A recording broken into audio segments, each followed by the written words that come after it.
જનતા પાર્ટીના પાયાના કાર્યકર્તા છે. ભારતીય જનતા પાર્ટીને જ્યારે નર્મદા જિલ્લામાં મોટી કરીને ત્યારે આ ભારતીય જનતા પાર્ટી માટે ભૂતપૂર્વ સાંસદ સ્વર્ગસ્થ શ્રી ચંદુભાઈ દેશમુખ,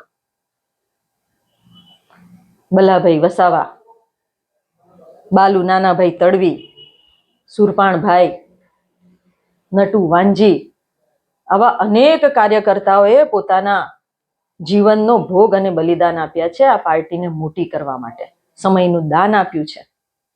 ત્યારે આ કાદવમાં કિચડમાં કમળ ઉગાડવાનું જે કામ છે ને એ લોકોની સખત મહેનત, સખત પરિશ્રમના થકી ભારતીય જનતા પાર્ટી આજે આદિવાસી વિસ્તારમાં, મારા વિસ્તારમાં પ્રસ્થાપિત થઈ છે.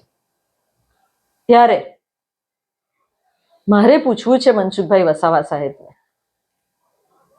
કે હું જનતા પાર્ટીમાંથી આવી છું, તો એમને ખ્યાલ હોવો જોઈએ કે જનતા પાર્ટી શું હતી.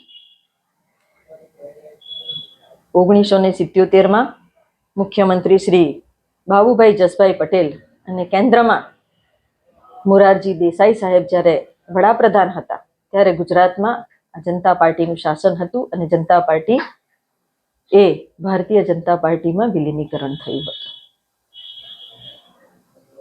પહેલા તો વિષય જાણવો જોઈએ, ઇતિહાસ જાણવો જોઈએ અને પછી તમે પ્રજાની સમક્ષ મૂકો, પછી તમે સોશિયલ મીડિયાની સમક્ષ મૂકો કે તમે શું વાત કરી રહ્યા છો. એમણે જે આરોપો લગાડ્યા ને કે મારા પર પત્ર આવ્યો, એવા આ પત્રો અમે પણ લઈને ફરીએ છીએ. અમારી પાસે બી એવા પત્રો છે, પણ જો આ પત્રો અમે ખોલી નાખીશું ને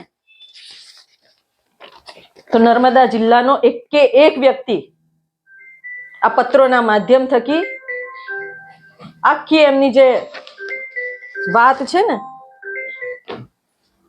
જે અત્યારે ઇજ્જત આબરૂથી ફરી રહ્યા હશે ને, એ બધી આનાથી એમના ચિત્રે હાલ થઈ જશે. પણ અમારા સંસ્કાર છે કે અમે આ બધી વાતો કે જે બધી પત્રના માધ્યમ થકી આવતી હોય છે ને એને અમે કચરાના ડબ્બામાં નાખી દઈએ છીએ, ડસ્ટબિનમાં નાખી દઈએ છીએ. એની અમે કોઈની પાસે ખરાઈ કરવા નથી જતા.